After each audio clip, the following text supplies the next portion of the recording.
Welcome, everybody.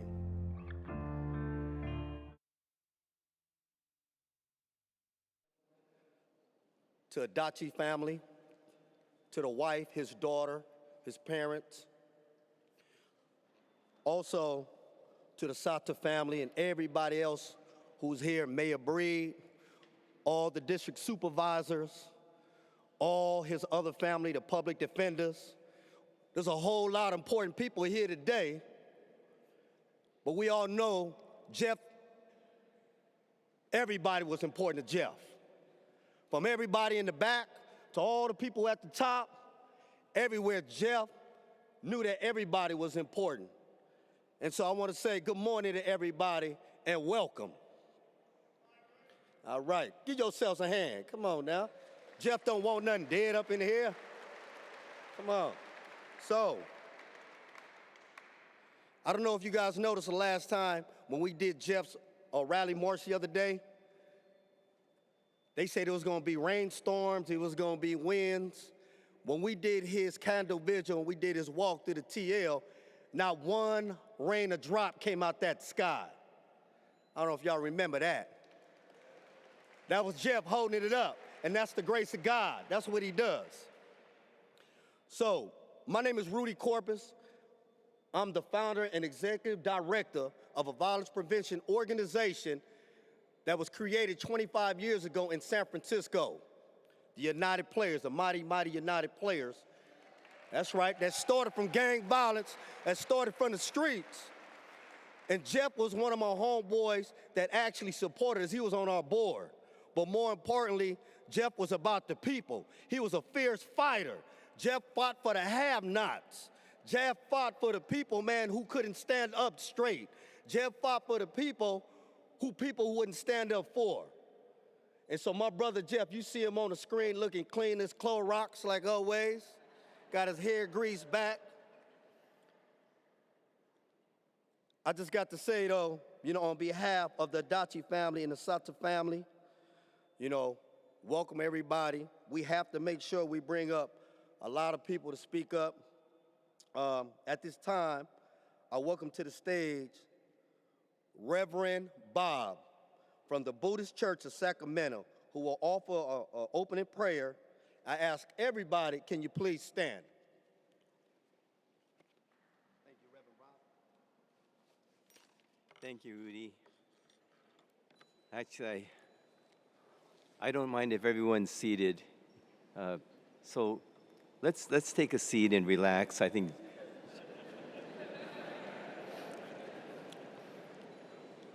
Jeff would say, nobody stood when I walked in the room before, so. But I know each of us will always remember exactly where we were when we heard that we had lost Jeff. And since that Friday evening of February 22nd, it has been 10, 11 days of disbelief for each of us who Jeff has touched with his life. There's a cloud of sadness that seems to just hang over our hearts, and our thoughts are filled with so many memories of what Jeff Adachi has meant to us.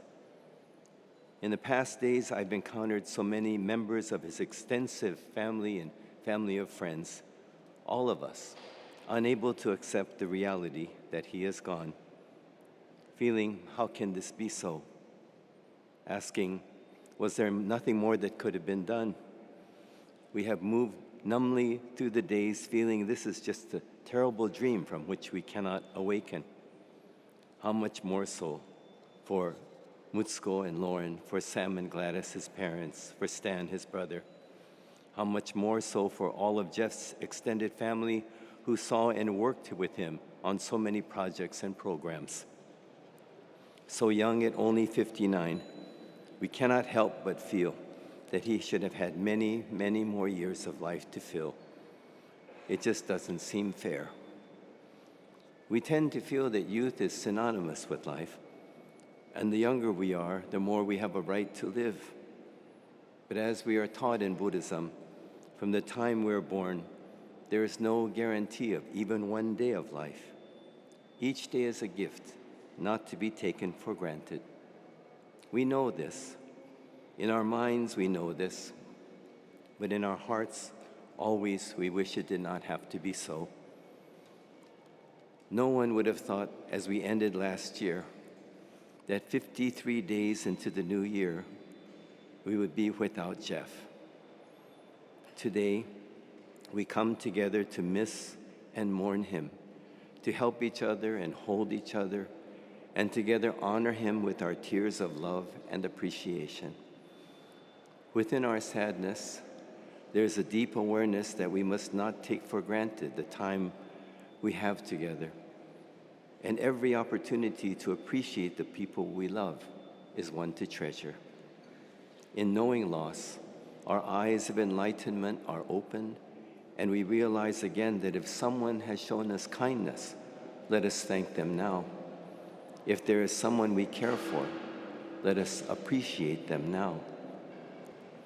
Jeff was extremely close to his family and proud of his heritage, and he knew his grandparents and parents were born into a time that was not welcoming to those of Japanese ancestry.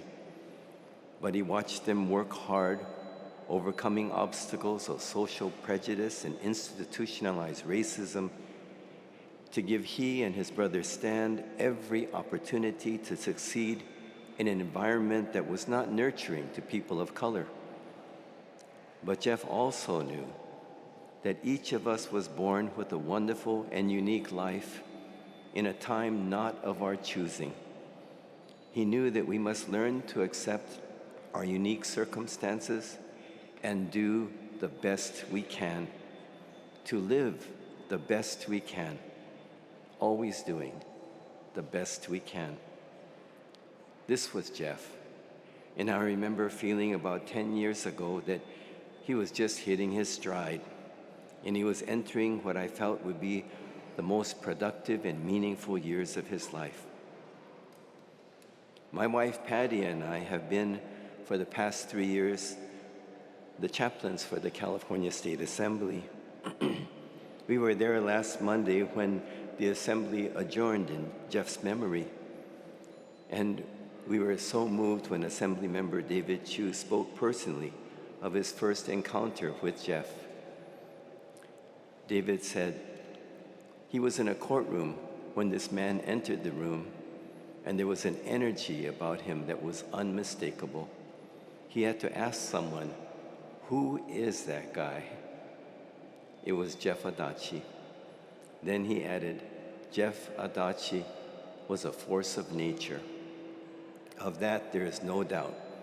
And all of us who knew Jeff felt that same amazement at the incredible energy and purpose with which he lived. It is said that the greatness of a man can be measured by how much his life has touched the lives of others.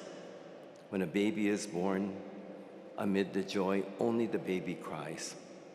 But when one has lived their life well and truly touched the lives of others, when such a person dies, there will be many tears, for many will cry. The tears that we cry are also our tears of love, and Jeff has earned those tears. And beyond these walls, I know there are many who are crying their tears of loving tribute to Jeff, testimony to the irreplaceable loss of a man we will never stop missing. To his family, I know there are no words to truly ease the pain of losing him. By his very nature, he helped us define who we are too. For I feel it is impossible to have known Jeff and not feel somehow inspired and changed for the better. I am honored today to be a voice representing his spiritual tradition and his extended sacramental family of friends in expressing our collective gratitude for his life and our appreciation for all that he has done.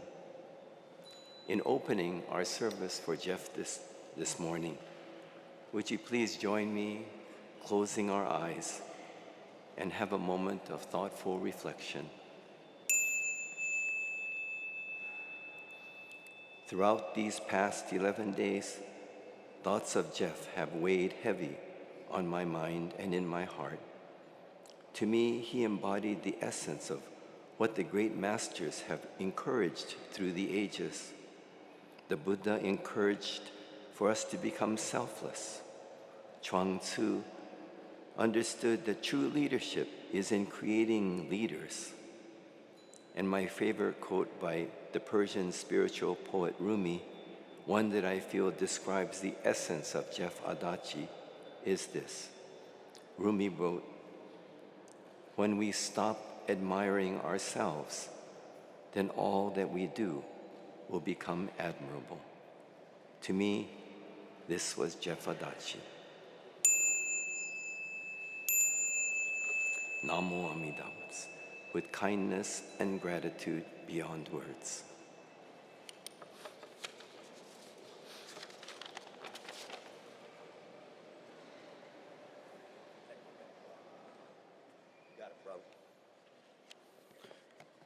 Thank you, Reverend Bob. Thank you. It is with much honor and gratitude that I was chosen to be the MC of this event. You know, I would never think that y'all had me up here, but I knew it was Jeff's spirit and his family who said, "Come on, Rudy, we need to have you up in here, because we got to make sure that we bring some joy up in here and make some people laugh or even make people cry, because like Reverend Bob said, it's okay to cry. It's okay to grieve, and it's okay to feel. So it's good that we let ourselves speak about how we feel to somebody that you trust. Otherwise, you're going to bottle that stuff up, and you may go crazy, or you might end up. So it's important that we make sure that we grieve right, you guys. I want to bring up, well, Jeff was a California only elected public defender, and he has been a crucial member of the city's family for more than 3 decades. Our first speaker today is a leader of our city family. From San Francisco, our mayor, my homegirl, beautiful mayor, intelligent. Give it up, you guys, for Mayor London Breed.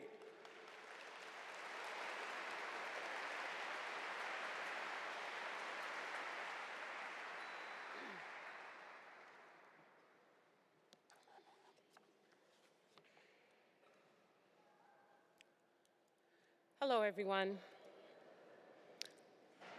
I first met Jeff Adachi when I was 15 years old. A friend of mine had been arrested, and I went to her home to check on her family. Sitting at the dining room table with my friend's great-grandmother was a guy who definitely wasn't from our community. It turned out to be a young lawyer, a young deputy public defender. That's how I met Jeff. Not at a political event or a fundraiser, not when I was an elected official and he needed something from me, but at a dining room table, trying to help someone in my community. And while it was the first time that I met Jeff, it definitely wasn't the last. Jeff was a legend back in those days. He would walk into public housing and people would see him coming, and first they would say, "Who's that?" Because like I said, Jeff didn't look like anyone from our community. But then they would see it was him and they would shout out, "Oh, it's cool, that's Jeff." He would be there looking for his clients who had most likely missed their court date, and everyone just let him do his thing because everyone knew that Jeff was there to help. Everyone knew he cared about our community. And let me tell you something, our community cared about Jeff. Anytime I needed help, whether I had a family member or a friend in trouble, Jeff was always the person I called, and he always answered the phone. Or if he missed the call, he'd call back himself. Not an assistant, not a deputy, just Jeff calling to see what he could do. Now, I wasn't an elected official or anyone important. I was just someone who worked in the community. But Jeff understood that making a difference in people's lives wasn't just about fighting for them in the courtroom. He knew the work started in the community to keep kids from getting into trouble in the first place. When I was working at the African American Art and Culture Complex, Jeff was always there to support us, to support our young people. At that time, we were dealing with some of the worst violence in this city's history, homicides on a weekly and sometimes daily basis. I worked closely back then with Cheryl Davis and Supervisor Valley Brown.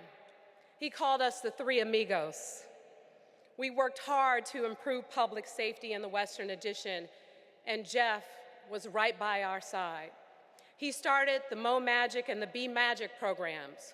MAGIC stands for Mobilizing Adolescent Growth in Our Communities. The programs in those neighborhoods were focused on helping young people. And when we did events and programs and things with the kids, our backpack giveaways, our health fairs, National Night Out, anything that we had going on in the neighborhood, Jeff was always there, always with us through the good times and the bad times. And he was definitely there for people who were in trouble. He was committed not only to the fight for justice in the courtroom, but he was also a relentless advocate for criminal justice reform. Jeff led the way on so many progressive policy reforms, from reducing recidivism, ending cash bail, to standing up for undocumented and unrepresented children. We teamed up to eliminate criminal justice fines and fees here in San Francisco, fees that were driving people back into poverty and, sadly, sometimes into crime. Because Jeff knew that disrupting the cycle of poverty and imprisonment started long before any crime was committed. This past week has been so hard for so many of us. Jeff was my friend, and it's always hard to lose a friend.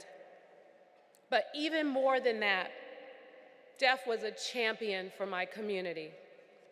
Through all the years that I've known him, he never lost the spirit of that man I met when I was 15 years old, walking through the roughest neighborhoods, going wherever he needed to go, because that was where the people were who needed him the most. Sitting down at that dining room table with the great-grandmother of someone who needed a second chance, someone who needed a voice, doing the work himself. More than anything, he understood and he truly cared. In losing Jeff, we have lost so much. To Mrs. Adachi and Lauren and your entire family, to his second family, the folks who work with him closely at the Public Defender's Office, I am so sorry for our loss in San Francisco. We've lost so much in losing him. I've lost a friend, the community has lost a champion, and our city has lost a man who will never be replicated, but who will always be remembered. But in Jeff's life, we have gained so much. From his work, his advocacy, and his commitment to change. From the examples that he set for so many. Today, we honor his life. We honor our friend. We honor our public defender. And tomorrow, we get back to work fighting for what we know he cared about most, a more just and equitable San Francisco. Thank you.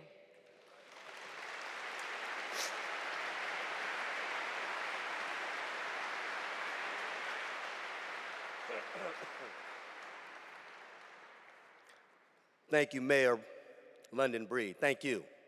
I gotta say, to all you guys who work with Jeff, his family, you guys do a relentless job. And I know Jeff, trained a lot of good people in your office. So, I know it's hard to be up here and to talk, so if anybody need a lawyer, y'all got some good lawyers right over there, y'all. A lot of good public defenders in the house. Jeff used to say, we ain't no public pretenders, we are some public defenders. Believe that. So my hat's off to y'all. We have Daniel Liu, a public defender from Minnesota, who also came up. Thank you, brother, for coming all the way from that cold city to our warm city. Brandon Woods, public defender of Alameda's in the building. Y'all, let's give them a hand. All our lovely supervisors right here. Thank you guys so much. Hillary kicked us off with me over a phone call, so thank you, Hillary. My guy right there, Matt Haney, my district, my brother, like no other. Thank you, brother. And all you other guys out there who's doing amazing work. I'm gonna say thank you, London Bree, because you know what, Jeff did walk through our neighborhoods, to some of the toughest neighborhoods he came through, and everybody looked at him like, who is this cat? But he did get it passed, though, because they knew that his heart was in the right place. And so, as a fierce advocate for racial justice, Jeff Adachi played an important role in the community of San Francisco's justice worker. Here to speak on behalf is a community activist, Janice Mirkatani, the second poet laureate of San Francisco and co-founder of the Glide Foundation, along with my brother Cecil Williams. Give it up, you guys.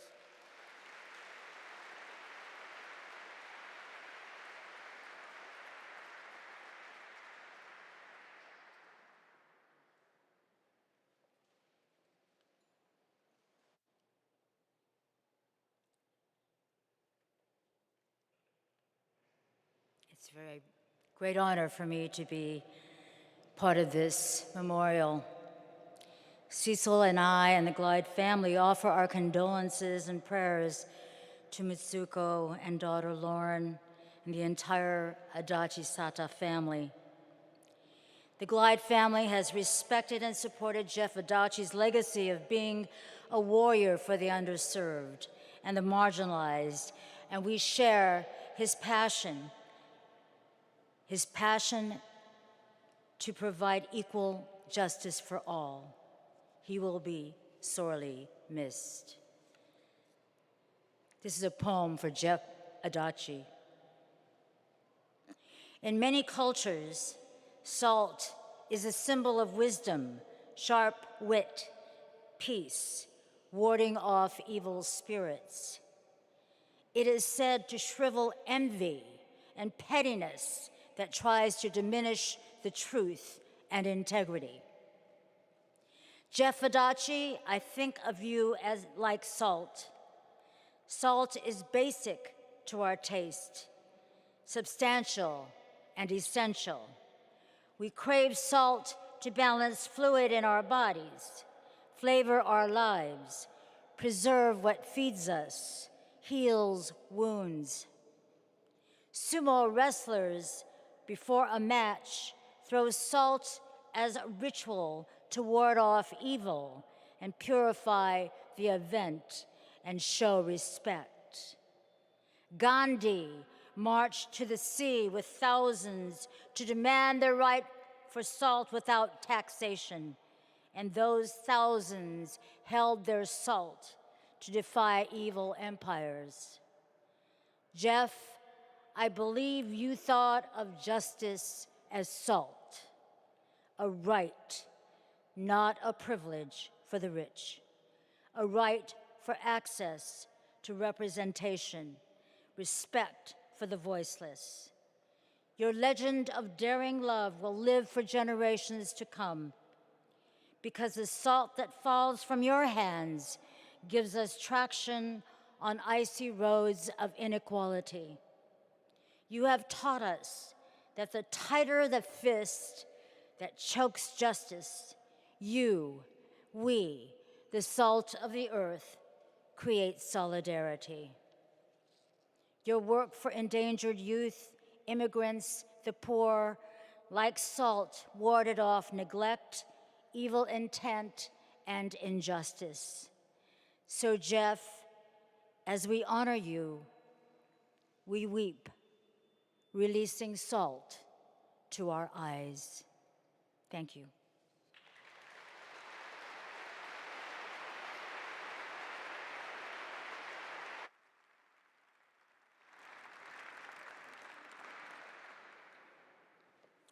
Thank you, Sister Janice and Brother Cecil Williams. Thank you for all the amazing work that you do for God.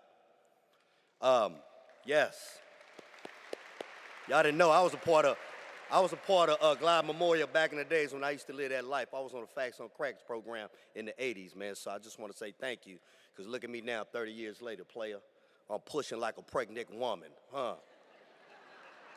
So, Jeff was a pillar of the San Francisco legal establishment for more than 30 years. In his extensive career, he fostered deep relationship with countless leaders and community members. Shouts out there to all the other city officials who's in the house, all the senators. Shouts out there to you guys. One of many leaders who had the privilege to work with Jeff throughout his life was a fellow Hastings alumnus. Jeff's friend and also a mentor. This brother right here is another brother who is sharp. He is sharp like a new pack of razor blades. This man right here, man, dresses so sharp. My mentor, they got a bridge named after this cat. Please welcome our Honorable Mayor Willie Brown, the Honorable Willie Brown. We will hear a musical tribute to Jeff from the Glide Ensemble right behind this man. Thank you, my brother.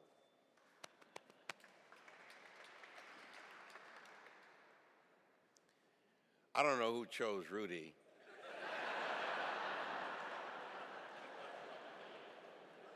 Clearly, there was not a vote.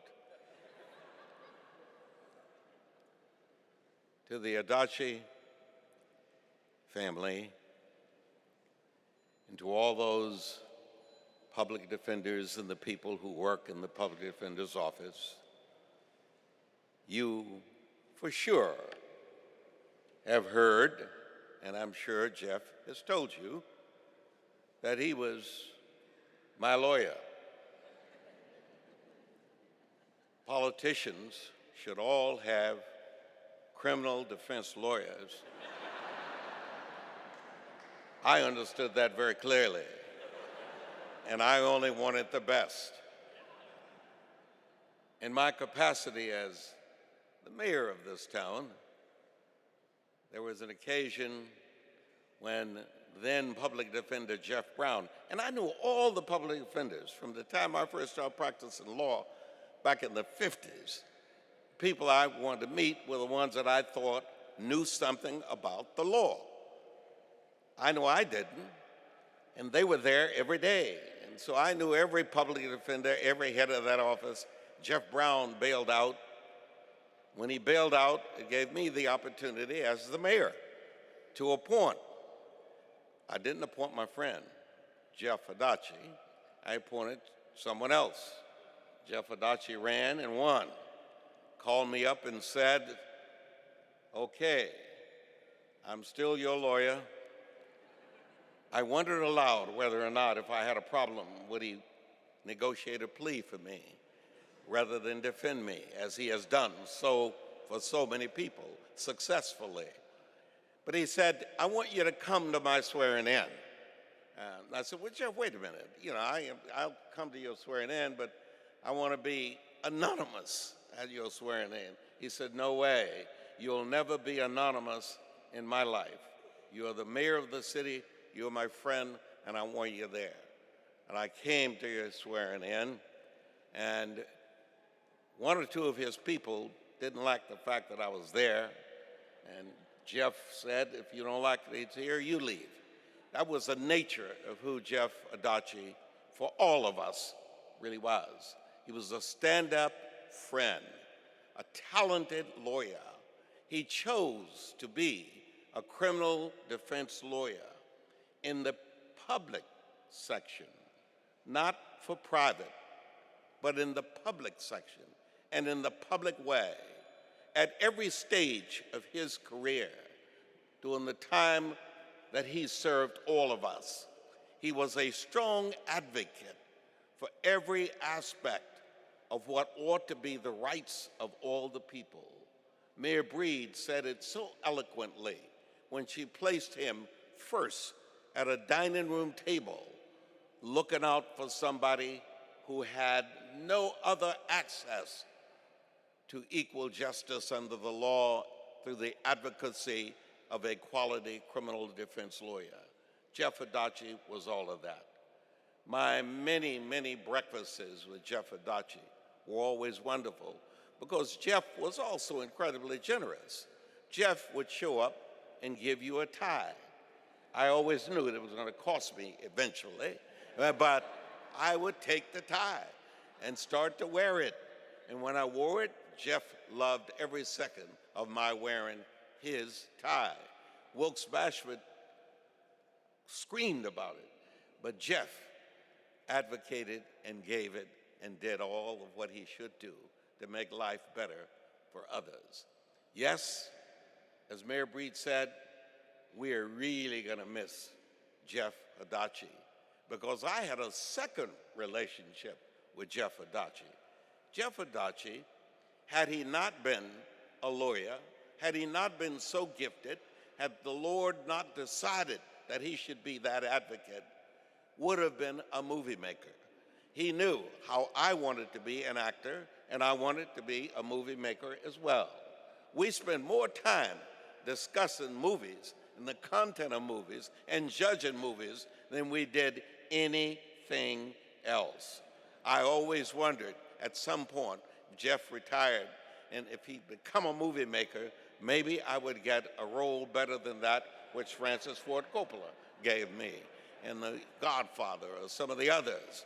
But that's how much I loved and interacted with and joked around with Jeff Adachi. Every public event that I have ever given in this city, Jeff Adachi was always there, whether invited or not. That's who Jeff Adachi really was. And to tell you, I'm going to miss him just as much as everybody in this wonderful place will miss him. I remember so clearly, and if Louise Rennie was here, she probably would have remembered too, when we were trying to redo City Hall, and it took them so long to do that. Jeff Adachi wanted the public defender's office put in City Hall. He got a better deal on 7th Street, but he really did. He said, you said everybody connected with city government would have a presence in City Hall. I think the public defender should have a presence in City Hall. And then Jeff Adachi came to me with the bizarre idea. He said, every dollar you give to the district attorney's office, you've got to match that in the public defender's office. I thought about that for 30 seconds and I said,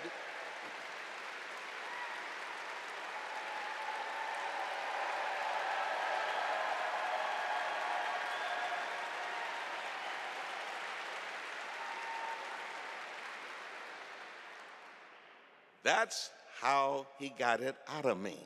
He showed up with more people advocating on the behalf, and then he required me to come out to the juvenile justice facility to make sure that I understood how important it was for there to be equal resources on behalf of youngsters who were in the system, because Jeff wanted youngsters out of the system, and he wanted them never to return to the system, and that's the basis.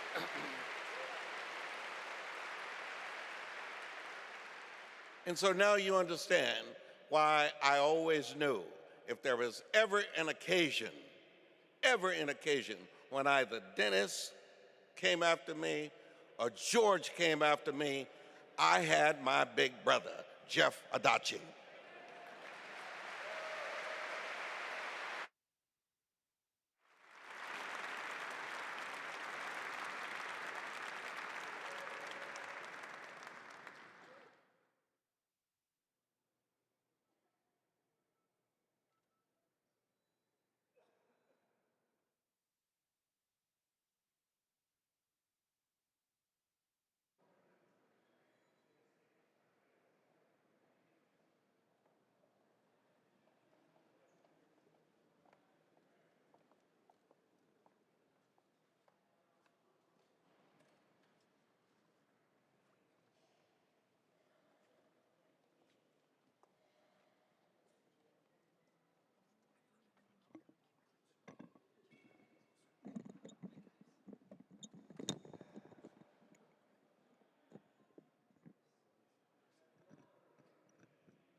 like I just couldn't take life anymore.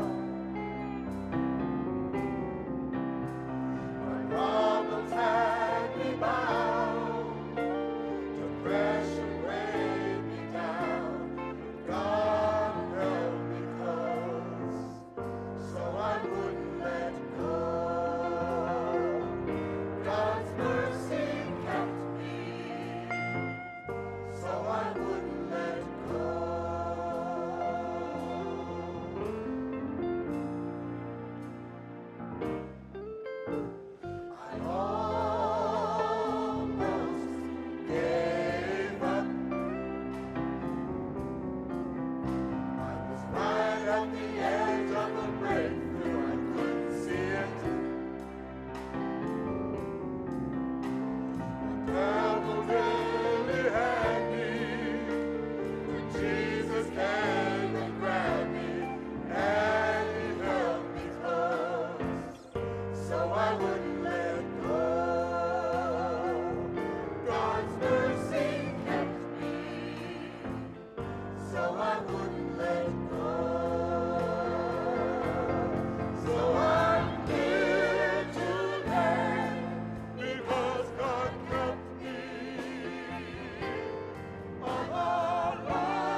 Yes, yes, yes.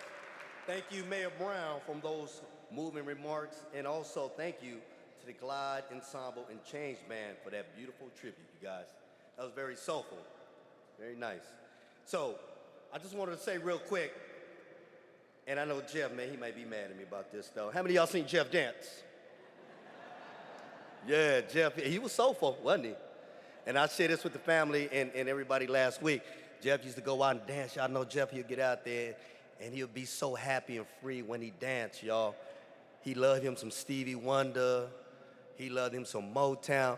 But Jeff, you know, London Breed, he was like a rubber band with no rhythm. My bad, Jeff. But he was happy. That boy get on the dance floor. He'll cut up some floors, though. But he was happy. He had that spirit, though. He'd get anywhere and do anything. So Jeff was a man of many passions, you guys. In addition to being a tireless advocate for the accused and the incarcerated, Jeff is the past president of the Asian American Bar Association and the first Asian American to be elected in San Francisco as a public defender. His film, The Slanting Screen, and You Don't Know Jack, the Jack Sue story, shine light on the treatment of Asians America in Hollywood. We lost a lot of good people over these several years from our Asian Pacific Islander community, guys. Rose Pack, Brother Ed Lee, my brother Howard Dansell, Professor Don, Steve Aurelio, and Brother Jungle, you guys. We lost them. May they rest in peace, you guys. And now we lost Jeff. And so I want to bring up a young brother from the Asian American community here today to speak about his involvement in the Asian American community. My brother, Paul Asaki, y'all. He's the executive director of the Japanese Culture and Community Center of Northern California. Give him a welcome.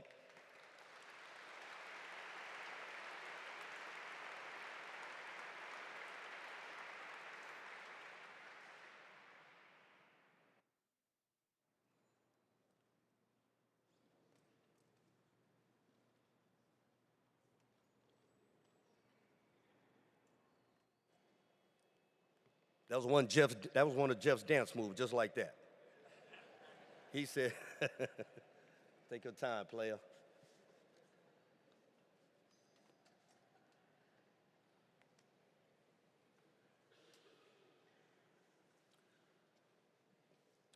Well, as you can see, I'm not that young. No one's called me a young brother in a long time, but I feel young. I'd like to begin by offering my condolences to you, Mutsuko and Lauren, the Adachi, and the Sada family. Can't imagine what you're going through. But I want you to also know that in my 40 years of working in the community, I've never seen a Japanese American so beloved by so many people across the city,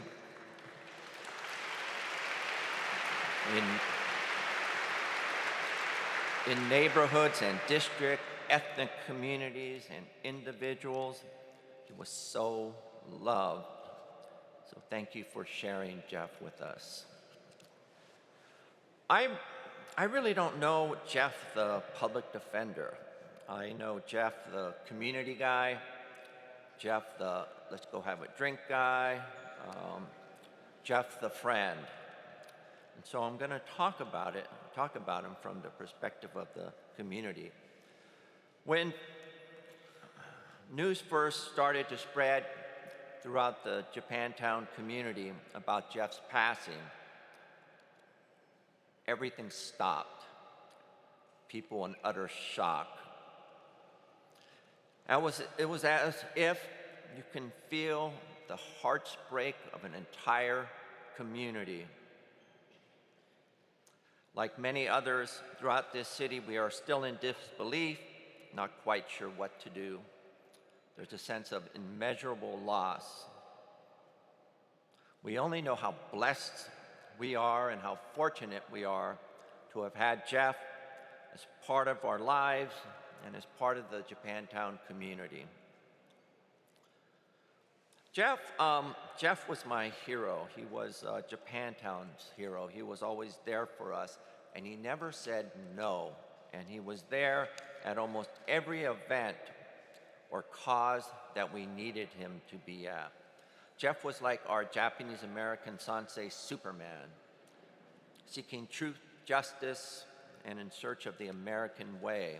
That's basically how I sum him up, fighting for truth, justice, and the American way. However, Jeff's truth or justice came by way of lies and an injustice and in a very un-American way. And that was the illegal rounding up and incarceration of his parents, grandparents, along with another 120,000 Japanese and Japanese Americans living on the West Coast during World War II.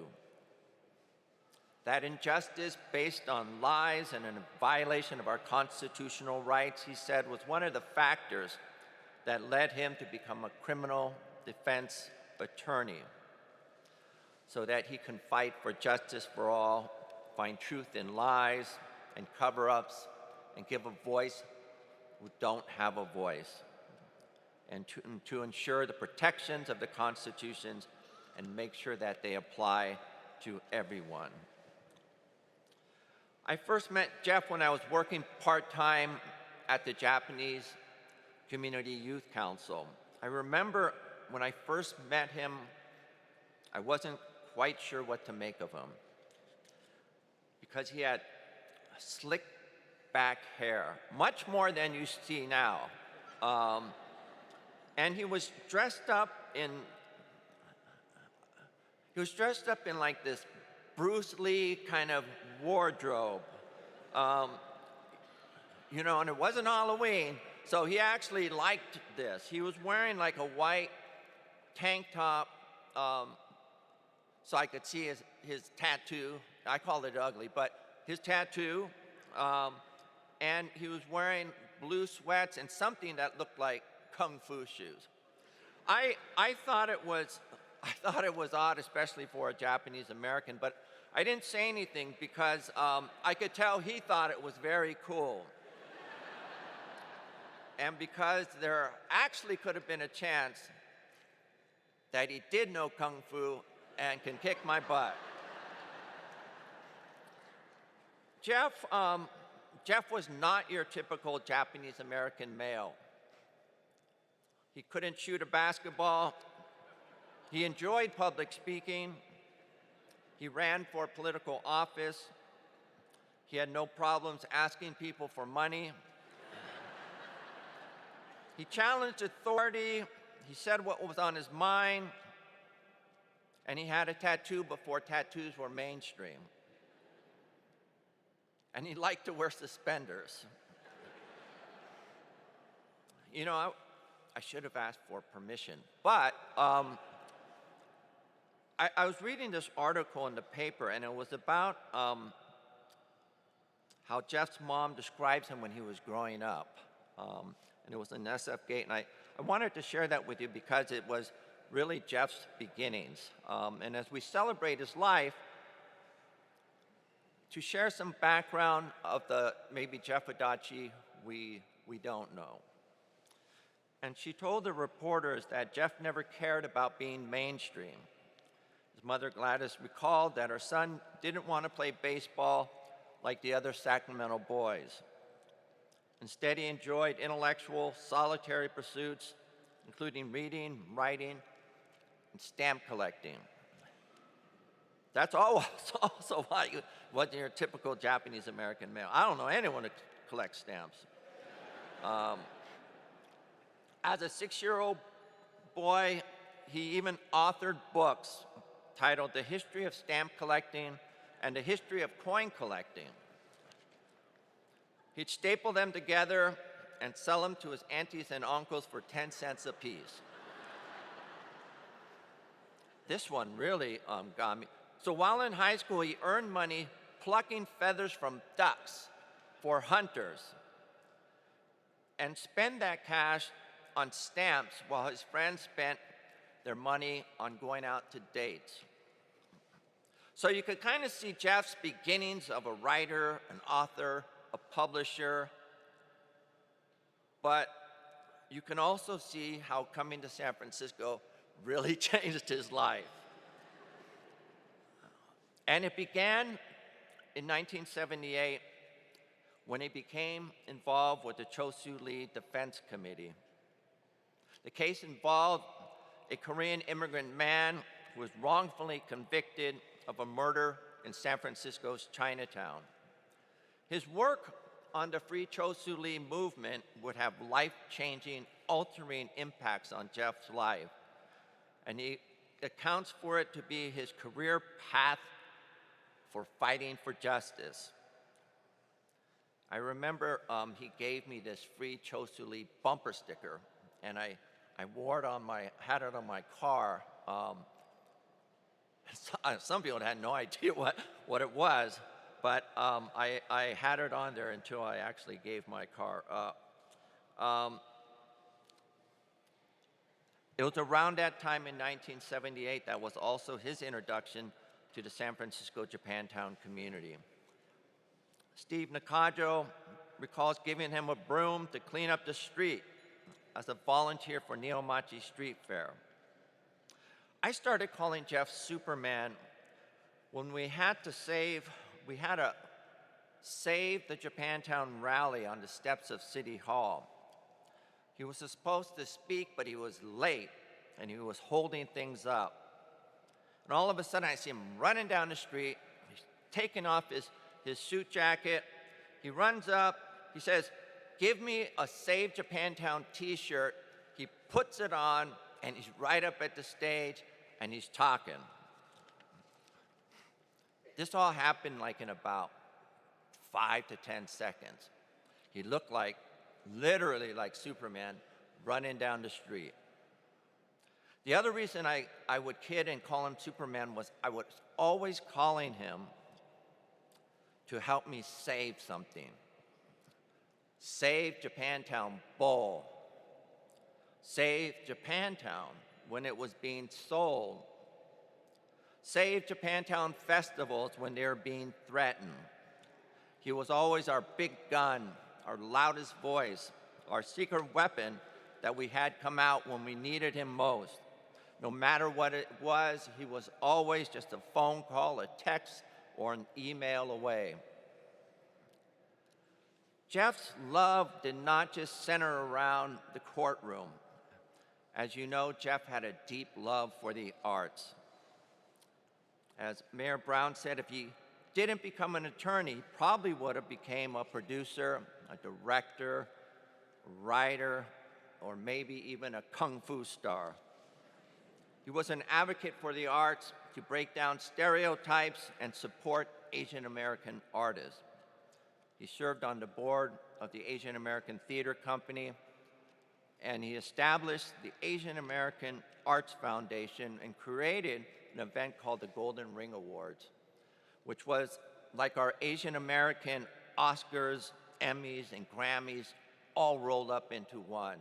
It was a fancy affair with red carpet and at Davies Symphony Hall. Now, I could never figure out for the life of me how he was doing all of this. You know, he never asked for a lot of help from us. And somehow he did all these incredible things in the community, and not just our community, in communities throughout San Francisco, because Japantown was not his only community, and I think he saw San Francisco, and in particular certain neighborhoods, as his community as well.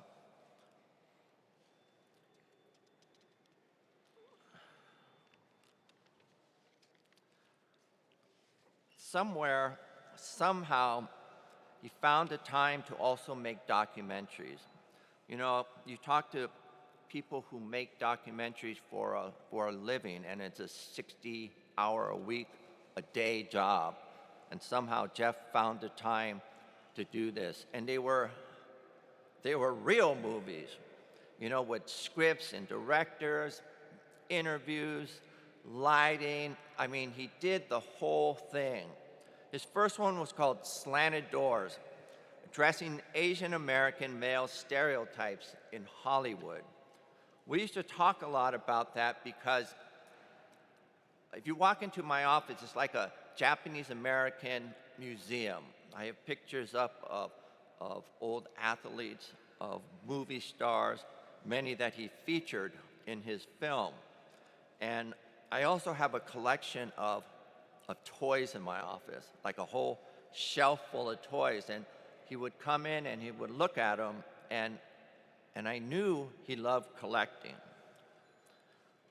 His second film was followed up by You Don't Know Jack.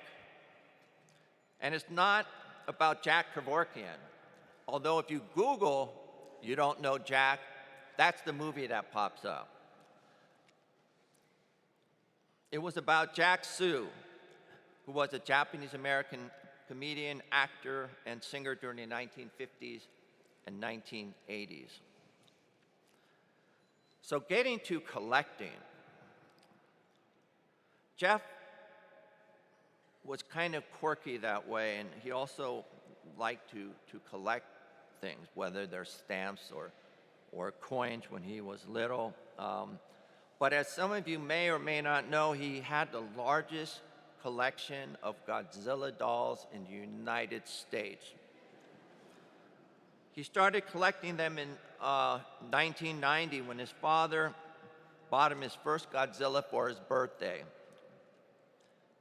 When he collected several dozen, he put them on top of his refrigerator like a mantle.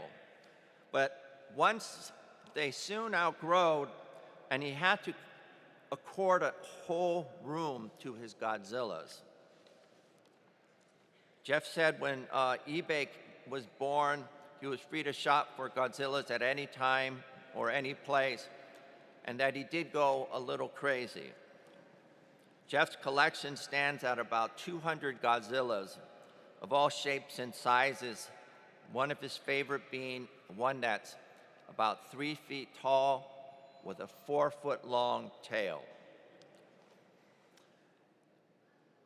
In closing, I'd like to end with part of a speech that Jeff gave in San Francisco's Japantown at the Peace Plaza when we gathered, band together to address the post-election hate crimes in November of 2016.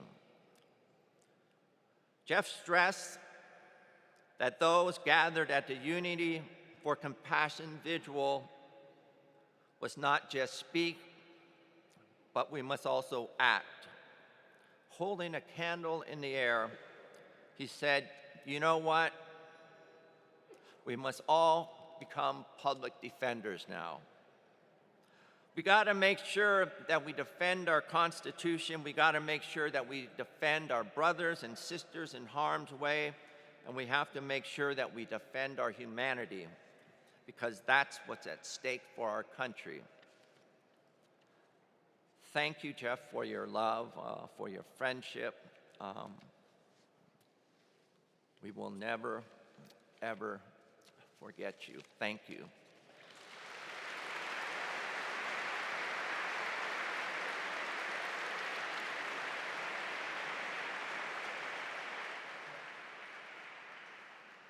Thank you, Brother Paul. I had the honor to go with a group of people to Israel with Jeff, the Jewish Community Relationship Center, me and a whole lot of us. I hope you guys are in the house. And before I bring this next, bro, I got to tell this story. We used to sit down and listen to people who are really important people of Israel to speak to us. And I don't know if it was like the Prime Minister of Israel, the President of Israel. I don't know. I know he was talking to us. We'd be in a group. And me and Derek Brown be looking at Jeff, and Jeff be nodding out while this important man speaking right there in front of him. Jeff be like that. And I used to be like, hey, Derek, you look at Jeff. He sleep in front of this dude. But when the dude was finished speaking and he would ask questions, Jeff would know everything he said. I don't know if he was meditating or what he was doing, but he paid attention, y'all. So, I just got to say thank you. This guy, the next person who's coming up, Jeff managed an office of 93 lawyers and 60 support staff. The San Francisco Public Defender's Office represents over 23,000 people every year. 20,000 of my homeboys. And provides a number of innovative programs, including drug court, the Clean Slate program, and full-service juvenile divisions, and a gang of CBOs in San Francisco that I know Jeff supported, especially Mo Magic. As a highly collaborative team player, Jeff did not work alone. Here to represent the dedicated attorneys and staff of the Public Defender's Office is San Francisco's Chief Attorney, Matt Gonzalez.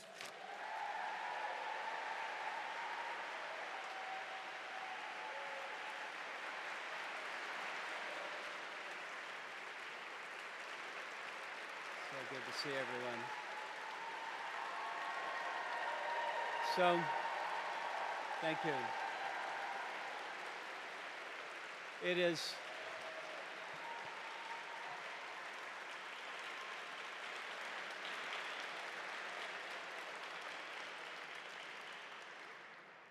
it's been very touching for us to see the accolades pouring in for Jeff.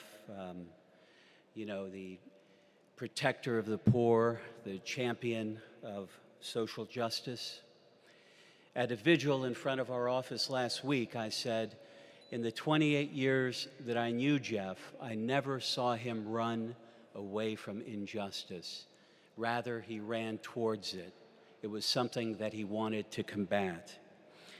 And the principles he had were forged in Sacramento, where he grew up, in the Japanese community, and in the memory that his family suffered the injustice of internment during World War II. To understand Jeff, you have to understand that he was a storyteller. Not just a storyteller about his trials, though. He wanted to tell the story of what public defenders do. And there is a very romantic notion of what public defenders do, that we represent innocent, poor people who can't afford an attorney. And yes, that's part of it. But there was another part of it. And Jeff handled the hard cases in our office.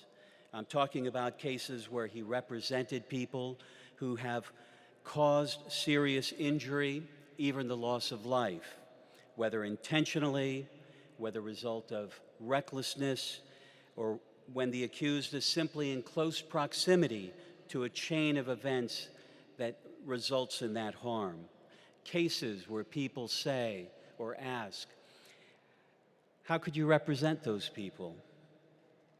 The answer to this question, Jeff believed, in order to really get to it, you had to understand context.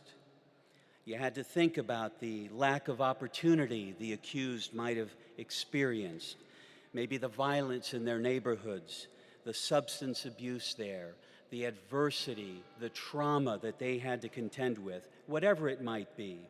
And if you did that analysis, you realize that your opinion would start to shift. Over the years, I've seen many times the power of the state get harnessed to put somebody into prison for a lengthy sentence. The unlimited resources that are available, whether it be the police, whether it be the judges, whether it be the prosecutors, all doing their job, yes. But that is an awesome thing to stand up against. But Jeff would ask, where was society when that young person needed help?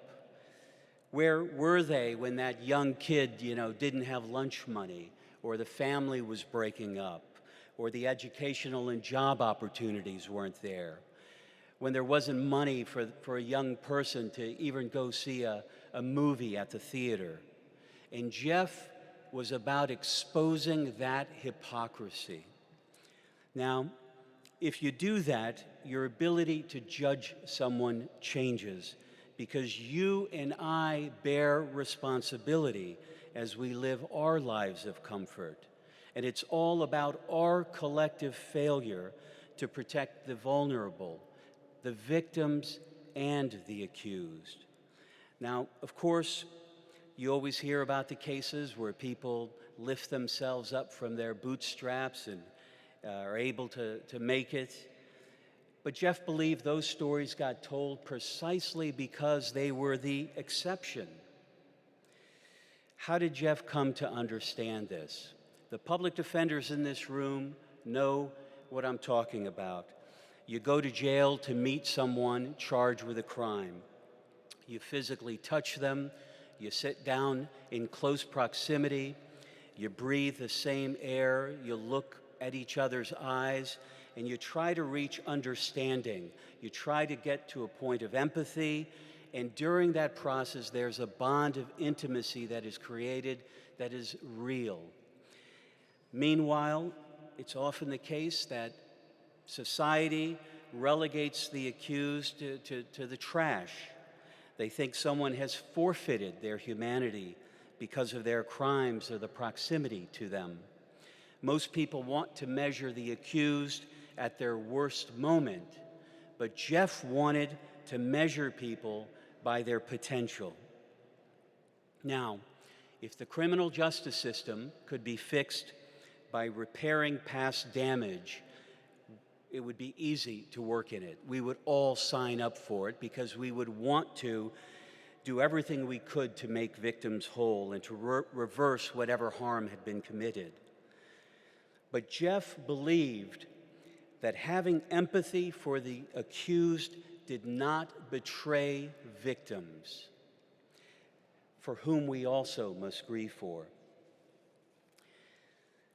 When Jeff walked in a courtroom and proudly ignored the sentiments that his client didn't deserve to have an attorney paid for by the state, or the calls to send someone to prison for life, Jeff was proud because he was representing a human being, not for what they did or might have done, but because they were a human being and deserved dignity and a meaningful life. When he walked into court with someone reviled in the press or perhaps in the public space, he didn't judge their conduct. He didn't condone their conduct either. But he walked into that court because he was as certain as his opponents were not that the system needed to change. Jeff believed this to his core. Now, it's always bothered me that our system is premised on this, the entry of a not guilty plea. Somehow I think that there should be more pleas available. I think the defense should be able to enter a plea of understanding. I think that there ought to be a plea for shared blame and responsibility. Or how about, Your Honor, the defense pleads systematic failure? Thank you.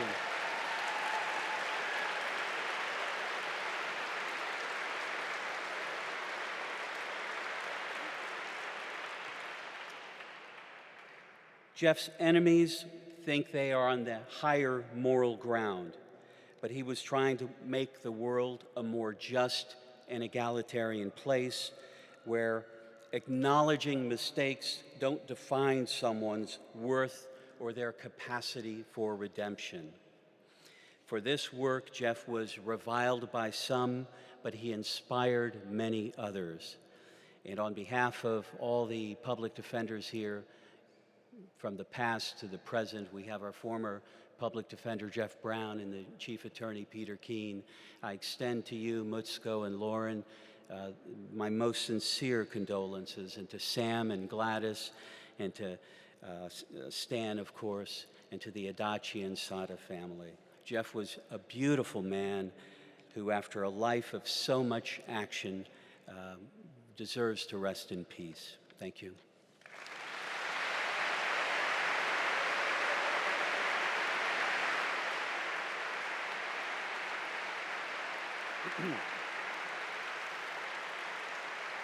Thank you, Matt. Thank you.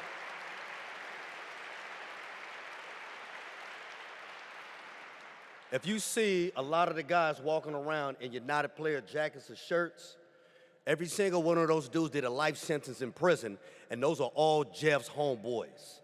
So you see they all standing all up around here, they probably back there. But Jeff loved all these dudes and stood side by side with all these dudes who people would not even want to talk to. But Jeff was right there with us. So thank you, Brother Jeff, for that. At this time, I would like to welcome to the stage Public Defender Adachi's brother, Stan Adachi. Give it up, y'all, for Stan.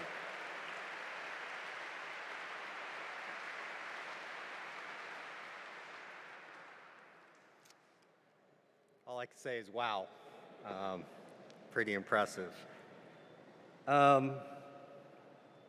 Before I get started, I just want to say it's just hearing people talk, reading the different articles throughout the week.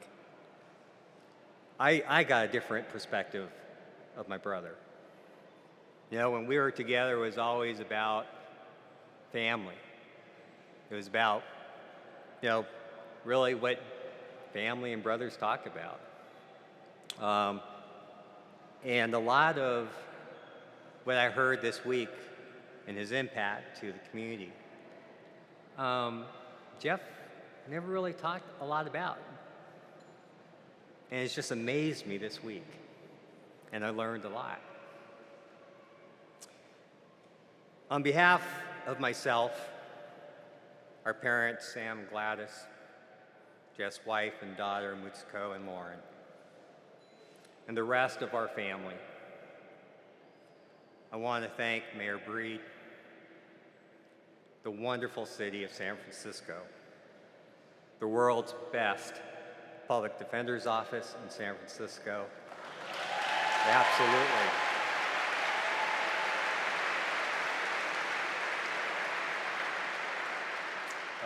All of the distinguished speakers who spoke so eloquently.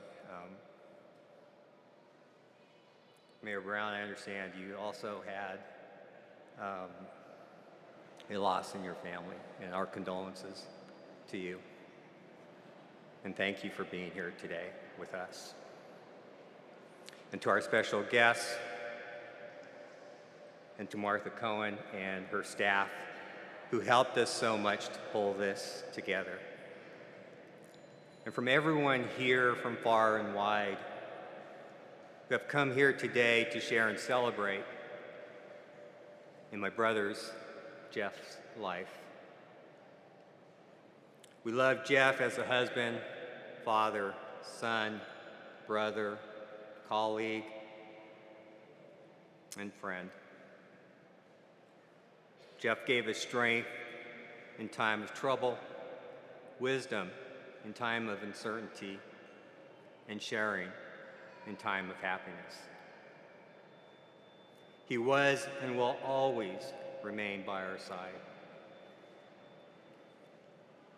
I come here before you today, I think like all of you, with a heavy heart and just profound sadness as we say goodbye to my brother.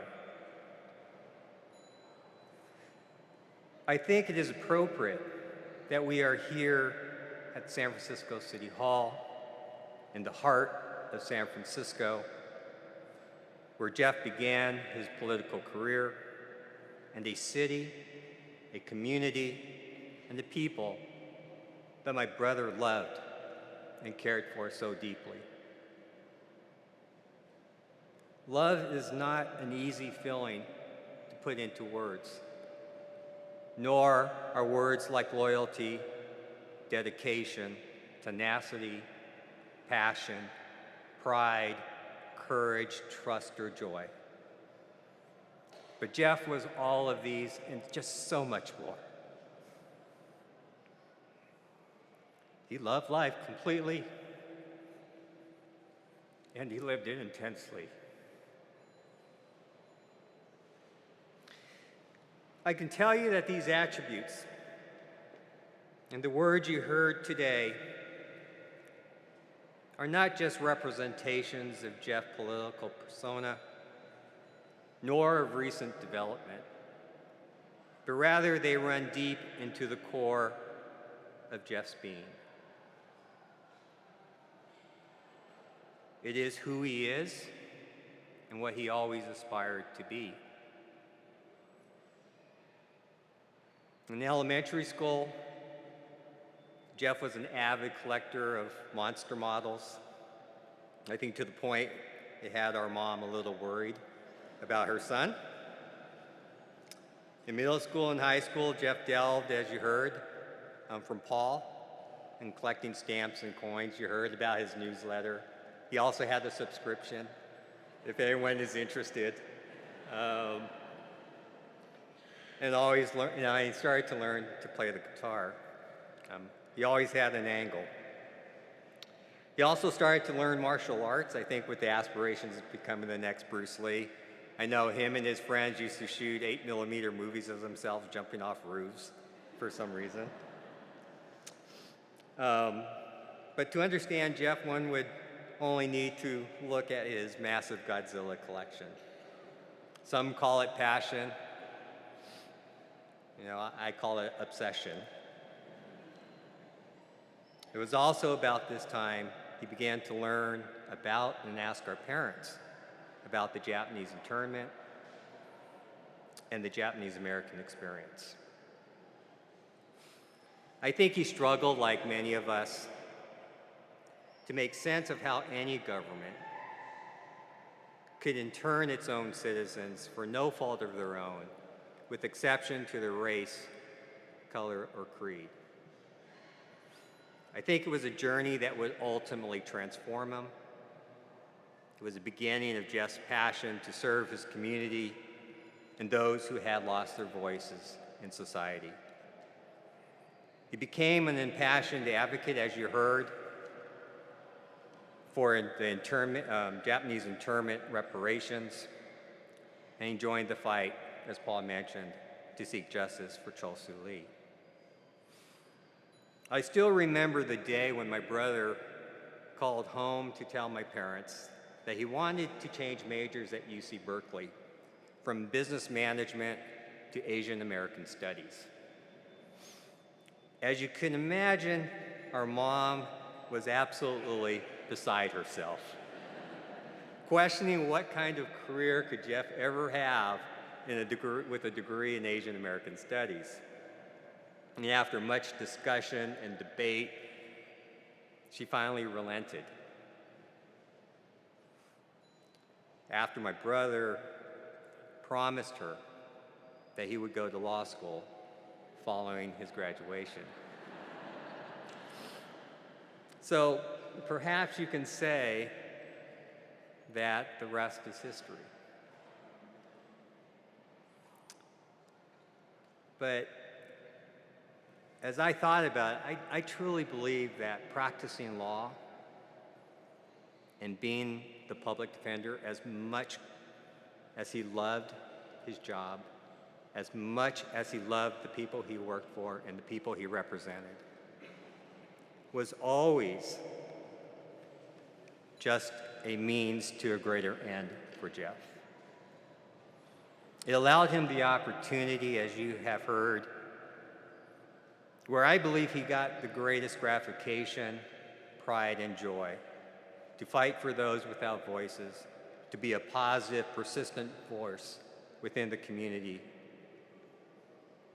to establish the American Arts Foundation, where it was set up to recognize and celebrate Asian Americans in the arts, to be a writer and a filmmaker.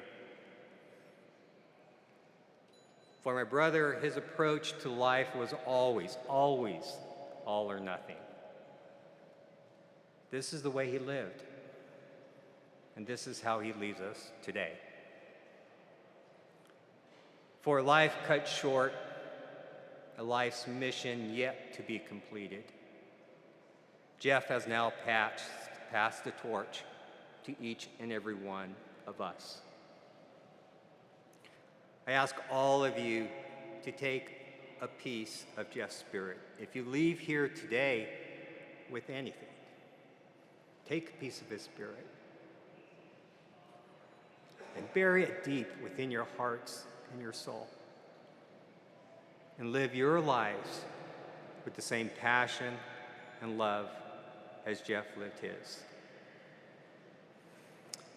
There's a passage from Jeff's first book that I'd like to share with you that I think represents Jeff at his rawest. There's an old Japanese saying which claims that curiosity can kill. Quite contrary to this saying is the story of a little boy artist who ventured into the haunted dwellings of the evil mice. The mice were known to be quite fierce and only appeared in the wee hours of the night. The courageous boy outwitted the mice by painting 100 tigers on the rice paper shoji screens. His artistry was so superb that the tigers came to life and destroyed the evil mice. Now, I will leave it to each of you to decide for yourselves whether my brother was a little boy artist or whether he was one of the fierce tigers. Now, I will tell you that my brother always thought of himself as one of the fierce tigers who fought and killed the mice. I, on the other hand, saw my brother as a little boy artist who, through curiosity and courage, imagination and artistry, and just pure determination, brought his tigers to life to defeat the evil mice. So in closing, I'd like to, if you allow me, paraphrase from Robert Kennedy's memorial. My brother need not be idolized or enlarged by death beyond what he was in life. Be remembered simply as a good and decent man who saw wrong and tried to right it, who saw suffering and tried to heal it, who saw injustice and tried to stop it. For those of us who loved him and who take him to his rest today, pray that what he was to us and what he wished for others will someday come to pass for all the world. Thank you.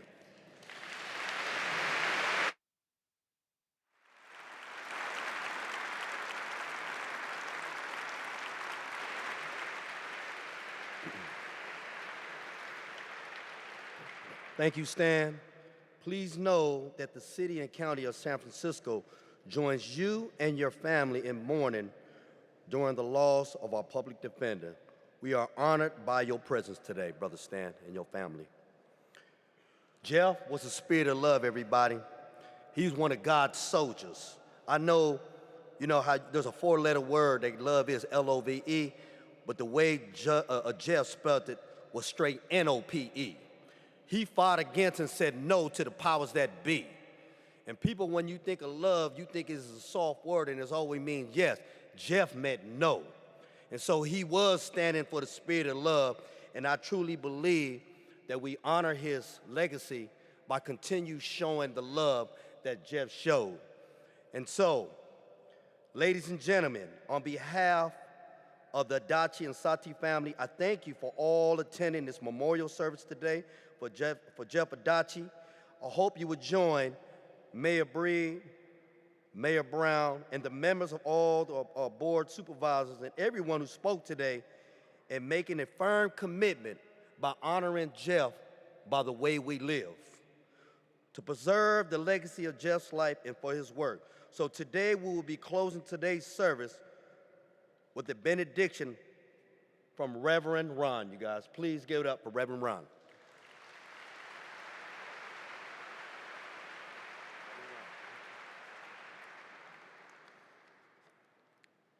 Thank you for your patience, and hopefully, I join you in appreciating all the expressions of support, condolence, and encouragement that I received from the speakers this morning, and that we can continue to share that spirit of, as Brother shared with us of love and determination to continue the light of wisdom, compassion that inspired Jeff and will hopefully continue to sustain our community for generations to come.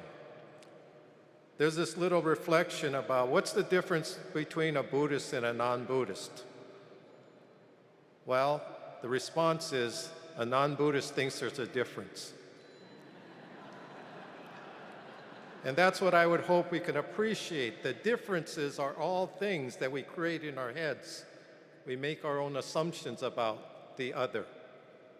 But the spirit that I think Jeff truly manifested was the spirit of what we call the oneness of our life, that we're all absolutely interdependent, interrelated, and responsible to each other.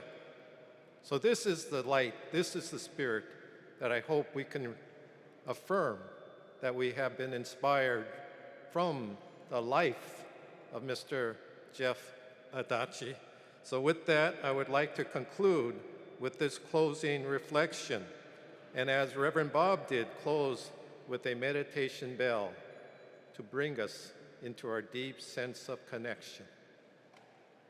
And also to share with you a gesture in our Buddhist tradition where we join our palms together in front of our hearts as an expression of that sense of oneness. Throughout history, people have been comforted, inspired, guided by a spirituality that never dies.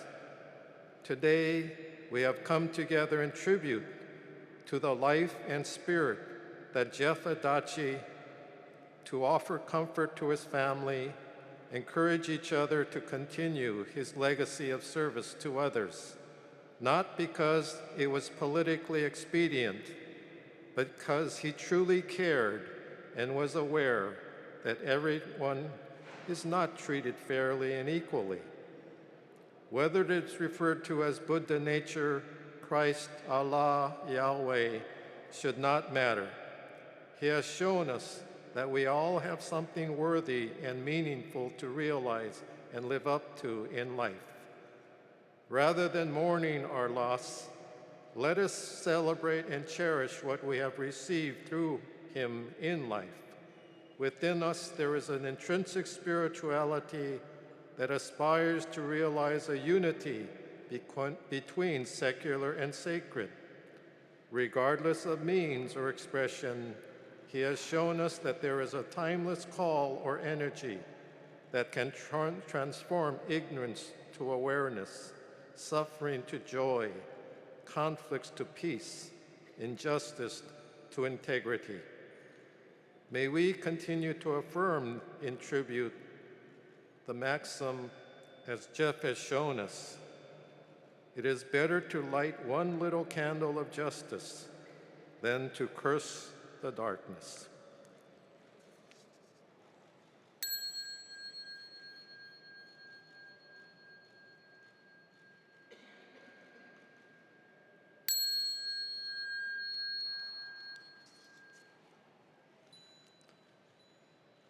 Namo Amida Butsu.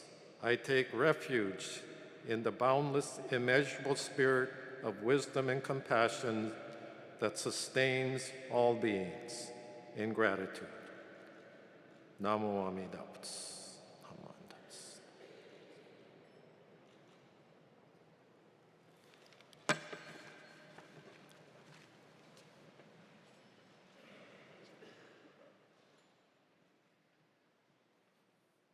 Thank you, everybody, for attending.